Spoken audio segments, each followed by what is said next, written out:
oshqozonni ham kestirdingiz. Kosmetologga borib, ukollarni ham oldingiz, ozaman deb. Noto'g'ri ovqatlanib, o'tfagini ham toshga to'ldirdik. Ko'pchilik suv ichmasdan, qon qo'riqlashgandan keyin yurakka stendam qo'ydirdingiz.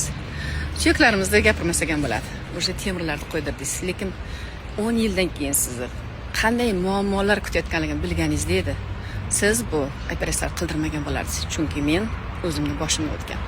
Bunaqa insonlarda bilasizmi, kasalliklar kelib chiqishiga 3 yildan 5 yilgacha vaqt ketadi. U birdaniga kasal bo'lmaydi organizm. U sizni ogohlantiradi. Menga qara dedi. Charchoq, holsizlik, charchadim dedi. Suyaklaringiz men og'riyapman dedi. Yuragingiz uradi. Menda havo yetmayapti. Biz nima qilamiz? E'tibor bermaymiz. Shaxsan o'zim shu nimalardan o'tganman, lekin bunday insonlarda men aytaman. Yo loqayt o'zini sog'ligi, yo dangasa.